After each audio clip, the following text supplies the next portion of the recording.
Hey everybody, welcome back to the Dungeon Dive. Daniel here. Alright, so today I am here with Assault on Doomrock, and this is the second printing with the Doompocalypse expansion. So Assault on Doomrock is a really interesting game, and it is one of the most unique games in my collection, and one of the most unique games I have ever played. However, it is not a game that I like to play often because I do find it incredibly stressful. A lot of people who don't like highly thematic games, Ameritrash games, dungeon crawls, fantasy, adventure games, don't like them because there is a perceived lack of choice, of player choice in the games. You're not making a ton of meaningful decisions in a lot of these games. You are, a lot of times you are reacting to random things and creating and having more of an experience, not so much a strict game with a lot of tactical decisions and strategic decisions and economic decisions.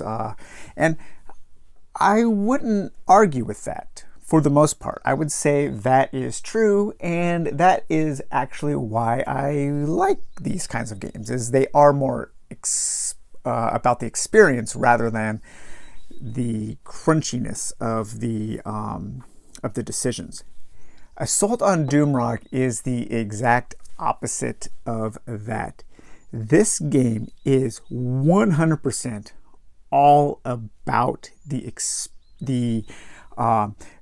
choices that you make and the economy of actions and decisions and repercussions of those decisions in this game is super tight. There's almost no room for mistake in this game. It's a very difficult game. It is a very long game. And so for those two reasons, I don't play it as often as I would like to, because I also think it is a really neat game that offers up a ton of interesting concepts and design choices. The humor is kind of naughty, but also kind of cool. It reminds me of, I don't know, like some kind of like National Lampoon, magazine satire. It's a game of fantasy satire. But overall, I think this game is pretty underrated, and I think it could appeal to people who like more like Euro style games if they can get past the somewhat the look and the theme of the game. So it does have that weird balance in that it's a Ameritrashy thematic experience game, but it also has the choices and the important player choices of a really strong Euro. But those two sides, they may not appeal to the other side. So it's in an interesting spot, this game. And so I think it does have some niche appeal. So basically the game is divided into two distinct parts. You have the adventure phase, in which your party of heroes is trying to make their way through these different locations, these different areas, to reach the last area of Doomrock, where the final battle will happen. And they have to do that before, you have to reach the final destination before you run out of time. If you don't, it is game over. And that is one of the main ways that I've seen this game end, because you really have to make important decisions about how you're going to be exploring the areas and pushing forward through the deck of areas to get to that last area and have the final battle. And the characters are also very interesting. So here I am playing with a party of 2 heroes. I have the Cowardly Warrior and the Overly Heroic Witcherer. So let's just take a quick look. So when you create a character, you pick a class, and the class will have a name, it'll have a threat value, it'll have a number of hit points, and a token that represents that character. And there are male and female sides. And then you randomly also choose a trait. So these traits are usually something negative that will happen to your hero. So I am overly heroic, and I will have to deal with that during the gameplay, usually during the battle phase. And then each of the traits, this was introduced in the expansion, the traits also have a special thing that you can do if you roll this certain combination of dice. And so these 2 cards together become your character. And then there's also spaces around the cards to equip different artifacts, armor, left hand and right hand weapons. Additionally, each of the traits comes with a certain skill. So these are the skill cards here. So my overly heroic trait came with this boasting skill. And then each of the classes comes with a number of starting skills that you have to choose maneuver, which allows you to move. And then there are, I believe, 3 other skill cards that you can choose from. And the main way you use your skills and your items in this game are in the battle phase. You're going to be rolling dice, and it's kind of like Yahtzee. You can do 3 rolls, and you have to choose. You have to keep the final roll of the third re-roll. And then you're going to be assigning these dice to different skill cards. So for instance, this card needs a 6 assigned to it. These symbols mean that you can assign up to 2 6s. And then for each 6 assigned, you will get to use that skill's ability. And as you can see here, this one has a 2. That is an initiative symbol, which means that I can use that ability before the monsters go. This card here, I can use a 2, a 3, or a 4. I can use that one time. And as you level up your characters, you're going to be gaining more dice, but more importantly, you are going to be gaining more skills. And there are a ton of skills in this game. And every time you level up, you draw 3 of these, and you get to look at them, and you get to choose one. And one of the most interesting things is the skills also add to your stats, or they actually give you your stats. So each skill has a certain stat associated with it. Agility, intelligence, and strength. Those are the 3 stats. And so if you had 2 skills that had strength, you would have a strength of 2. Right now my Witcherer has 2 cards that give him an intelligence, so I have an intelligence of 2. And then there are items that you have to meet those those stat requirements to use. And speaking of items, there are quite a few. You have this large deck of common items, which is like armor and weapons and potions and explosives and all kinds of different stuff, artifacts, items, armor, weapons to use. So you're going to be able to buy and gain those throughout the adventure. And then there's also a large deck of unique items. So these are more powerful items. Living green stuff armor, the Amulet of Blind Rage, Fan of Misery and Doom. Lots of doom in this game. Root Vine armor, black steel metal armor, Forbidden Tomes, Cursed Armor of Doom, Impaling Pauldrons of Doom. So yeah, lots of neat like very much a fantasy satire type items. And then in addition to those 2 decks of cards, you also have a deck of your different areas that you're going to build your travel, your adventure deck through. And then you also have 2 decks of different events, different random events, that these also double as you have an event on one side. And then if you look at here, you have what's called the peril effect. And sometimes you have to suffer peril. And if you do that, you draw an event card and you look at the peril. So double use cards, very good use of that. And then finally, in conjunction with the cards that you're going to be creating your adventure map, you have a setting deck. And the settings are basically where your battles are going to be taking place as you adventure this game. You're going to be working through 3 battles, with the final battle happening at Doomrock. And those battles are going to be represented by these large cards, 1, 2, and 3, with the first battle being the easiest. So you might have to battle here. You would have to battle some armored skeletons. And then the next battle after that, you would have to battle the spooky specters.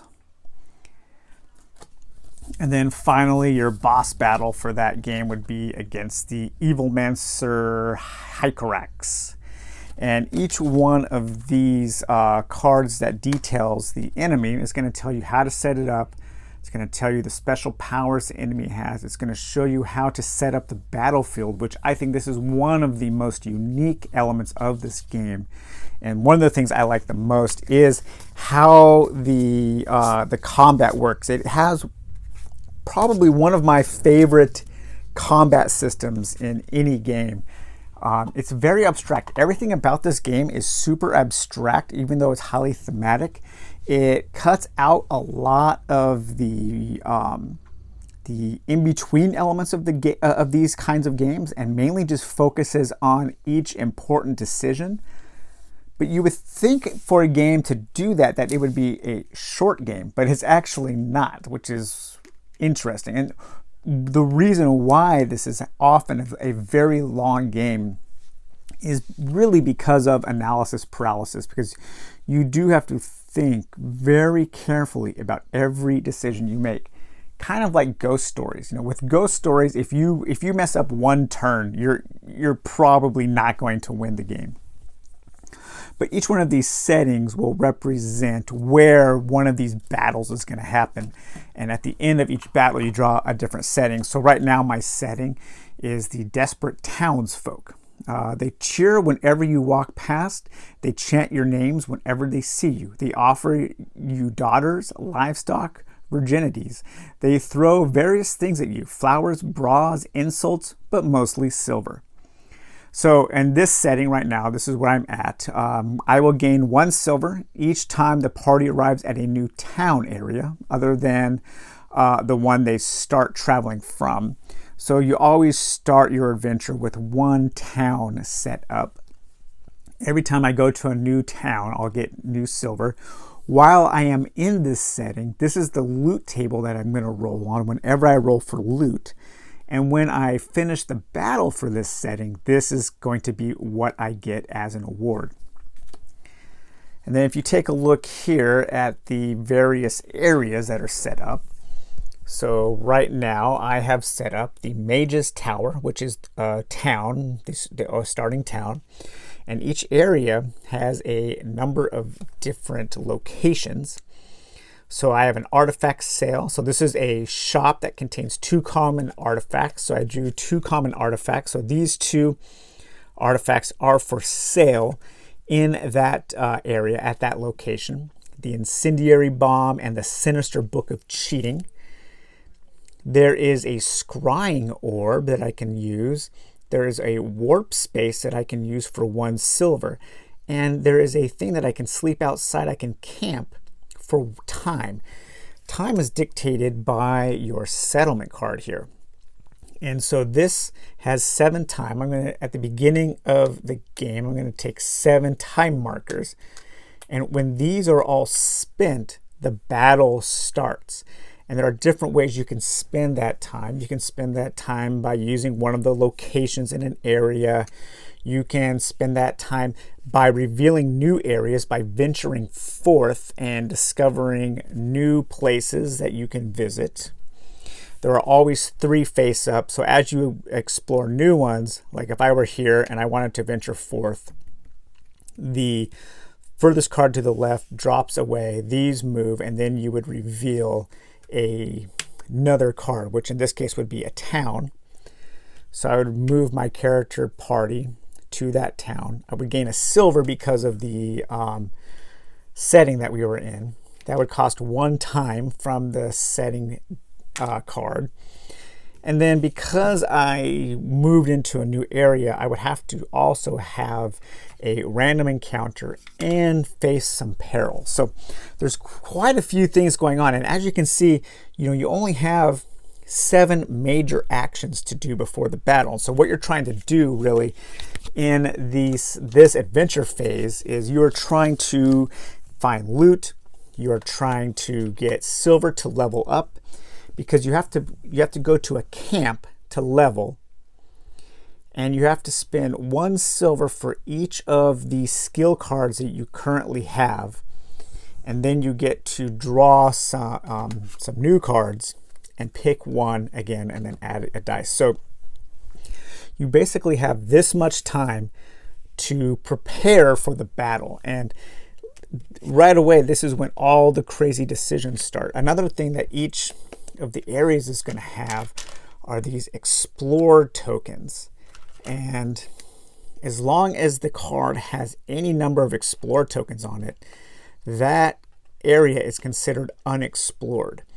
And as you spend those, like in here, I could decurse, I could spend an explore, so I could explore this area, and when you get rid of those, certain things will trigger. And if you enter a battle with areas that go unexplored, then certain things will happen to you as well. So it's all about making these decisions about, okay, which areas are we going to explore? How thoroughly are we going to explore each area?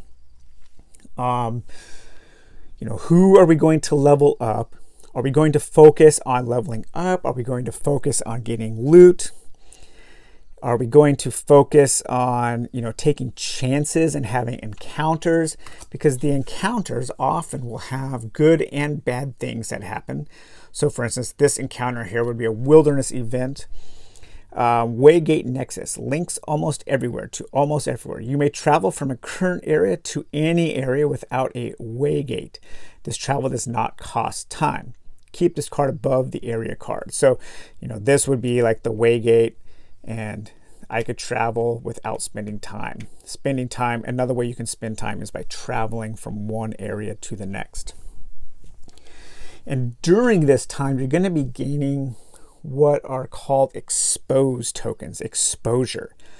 And these are going to be elements that throughout your adventure phase, maybe these represent abstract ideas like your armor getting damaged, maybe your weapons aren't quite as powerful, things degrading, you getting tired. And during the battle phase, whenever you get damaged or attacked, these are flipped over, and then you have to face the repercussions of these random elements. So you could take more damage. This is like things get reshuffled, and there is also blank items. So these represent different kind of unknown things that happen just because your character is out doing exhausting, extraneous things. But yeah, there are a number of different areas to explore. Each one has a nice little piece of art, some flavor text, and then a number of different areas. So, imagine if this was a game like Talisman or Runebound, each one of these little spots would be a space on the board that you could move to and have an encounter. But in here, you're moving to a location, you're spending time, you're searching by you're exploring and searching by discarding tokens, discarding time. And so it's all very abstract. But if you use your imagination, you can come up with some really neat things about like why this stuff is happening. And it's almost, because it's so abstract, you do have to put, if you really want that great thematic experience, you do have to kind of like give a little into this game. This game gives what you give to it. It gives back what you give to it. And I like that. It is a demanding game in a number of ways. So after you have spent all of your time from your current setting, that immediately triggers the battle. Now you keep all of these set up, and then you move on to the battle. And let's see what my first battle would have been. Exploding tomatoes. Okay, so each enemy actually has a deck of AI cards. So I need to find the exploding tomatoes. Like I said, this game has a very silly sense of humor. So if you're not into silliness, this game may not be for you. But it is, again, it is weird. Even though it's silly, it is also a very serious game in terms of mechanisms. And so these are going to be used when you activate an enemy, and they will tell you what the enemy does. Now, this enemy card here, that tells you how you set up your battles. So with 2 heroes, each of the tomatoes we're going to be facing is going to have 4 hit points and 1 shield, 2 command. We can ignore that for now. And then it's also going to tell you how many tomatoes we are facing. You're going to be facing either 2, 10, or 12. So we're going to be facing 8 minions, and each one has 4 hit points. So the minions are represented by these tokens. Now I know that Too Many Bones gets a lot of praise for its use of tokens for representing hit points and enemies, but I believe this game did it first. And of course, they're not like super expensive, whatever, overproduced tokens like in Too Many Bones. They're just cardboard. But each minion is going to be represented by a stack of tokens for their hit points, for 4 hit points. The red side is 2 hit points. Each one of those is 1.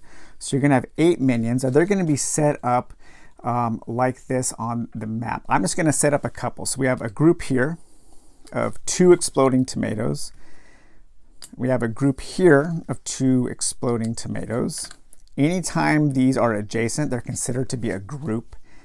And then we also have some terrain, and our heroes start down here. So it's going to be like this. We have this battle. These represent a line in the battle. We have a top field and a lower field. Up in the top field here, we have 2 groups of exploding tomatoes. Okay, and then we have some cover, so you're going to put a cover token there. Our heroes, represented by these 2 tokens, start in the lower field. And then we also are going to have 2 different major types of terrain. So we have terrain here, which you're going to randomly choose from. So let's see, I'm going to pick 2, 1, 2. All right, so we're going to have an outhouse and a skull stone. Each one of those is going to be represented by a token here. So we've got the skull stone, and we have the, let's see, where did the outhouse go? And the outhouse. Okay, so we'll put like the skull stone up here and the outhouse down here. And each one of those is going to have different things that can trigger throughout the game. Different use abilities that either the heroes can use or the enemies can use. So we'll keep those like that. And then the battle itself is very abstract. Each one of these tokens basically represents what's called a group. If the tokens are touching, they're considered adjacent to everything else in that group. So right now, if this was the setup, my heroes would be 2 distinct groups. These would be groups. This is a group, this is a group, this is a group, and this is a group. This is actually a mule that helps you. And then for moving, depending on what skills you're going to be using, what abilities you're going to be using, you move from group to group. So if my cowardly warrior moved from here to this group, I would be engaged with this group. I could do melee attacks against this group, but I would also be considered adjacent to every other character. Characters are enemies and heroes in that group. So it's all very abstract, and I love that because you're either adjacent and engaged or you're not adjacent. If you're not adjacent, you can often use ranged attacks, and there are ways to push people out of groups. And when you're pushed out of a group, you are pushed to a new a terrain that has the lowest value. So this is 37. This is 666. That's a very high value. And so you're just kind of, you're really manipulating groups. You're setting up different kinds of attacks. The enemies are going to draw, and they're going to do a certain AI script depending on what is on the card. You are rolling your dice at the beginning of the game, and then at the beginning of each round, and then assigning those to your different abilities, triggering those effects at different times. And then depending on if you win or lose or not, you will draw a new setting, and you will go back and you will continue to explore this deck until you reach your final location of Doomrock.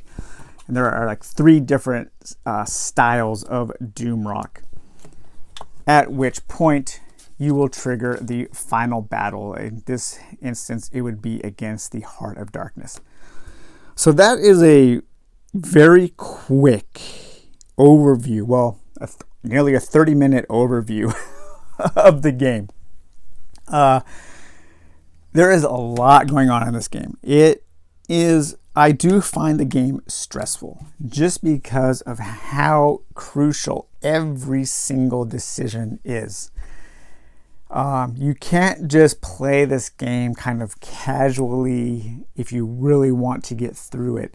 And it is quite possible to lose after you've been, spending maybe 2.5 hours. Each battle total, like the adventure phase and the battle, takes about an hour. And so you're looking at about a 3-hour game each time. I do like there are some rules, a single player variant for using, for when you're playing with 2 heroes. It can be a little difficult. And so there is this 2-hero assault mode that is on BGG. That makes the game a little easier. And so I do like to play with that. You can check that out if you're interested. One thing that I find is very funny is there is a concept in this game called heroism. Okay, and heroism was supposed to be represented by the devil horn sign, right? Well, the game is actually made by, I think it's a Polish guy, and I'm not quite sure if he got mixed up. I remember reading the story that he wasn't quite sure about the difference between this and the American Sign Language sign of I love you. And so instead of the devil horns, all of the heroic symbols are actually the American Sign Language symbol of I love you. And I think the game had been printed before somebody pointed it out to the developer. And so they just decided to keep it, which actually kind of fits with the sense of humor of this game. So instead of the heroes being like, yeah, rock on, heroic, we're going to do this, we're going to kill these demons, they're like, I love you, man. I guess, I don't know what would have been better, funnier, I love you or like a hang loose or something. But in a different game, that could have been a huge, like, oh man, like that totally ruined the theme. It totally ruined the atmosphere of the game. But in this game, that mistake actually kind of works. So the game is, you can find this game for not a lot of money. It is somewhat rare, but there are copies always available on eBay. I do highly recommend you get it with the expansion because you do get the terrain. Some people don't like the terrain because it does add some time to the game, but I find it pretty interesting. You don't have to use it, but you also get more of everything. You get more characters. You get these traits that have special abilities in the expansion, and you do get more skills and items. So I would recommend picking up both together because I do think it's worth it. And I do think this is a game that should belong in a dungeon crawl fantasy adventure collection, simply because of how unique it is and how different it is than any other game in my collection. I like a lot of these ideas. I like how the areas have different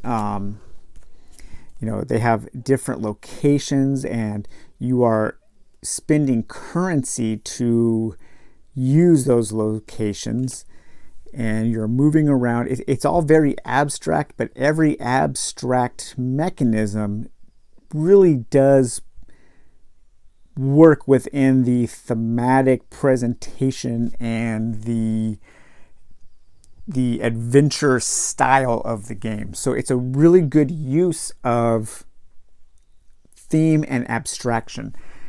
Somewhat similar to Legends of Andor, but I think Legends of Andor struggles a little bit in some of its abstractions, where it doesn't quite make thematic sense. For instance, how like in Legends of Andor, it is also a tight economy, but you are somewhat punished for certain things that you think you should be doing in a thematic game of its kind, like fighting monsters.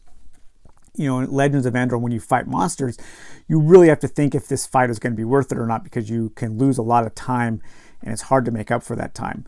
So there is a little bit of disconnect between some of the abstractions of Legends of Andor and its theme, but in Legend of Doomrock, I think everything really works together to create a unique and interesting game, if somewhat flawed in its length. And if you're like me and you find these games to be really brain-burny, it can be a stressful time. But yeah, I just wanted to do an overview of Assault on Doomrock, give you guys a little glimpse into this game that not a lot of people talk about, and I think it should be talked about more. And I always forget, but I need to look up the creator and see what else they have done. Game design by Thomas Stasik with the assistance of Krzysztof Niewiadomski. And yeah, it's BD Games, and I think they are out of Poland, I believe. So yeah, highly recommended, especially if you're looking for something different, and if you're looking for a game that has a ton of important choices to make, this is the game for you. I think this game has more important decisions to be made from a turn-to-turn on a turn-to-turn basis, more than even something like Gloomhaven, which is like praised for its for all of its strong choice that it gives to the characters or to the players while they're playing. So all right guys, well, I hope you enjoyed this, and we will talk to you later. Take it easy. Bye bye.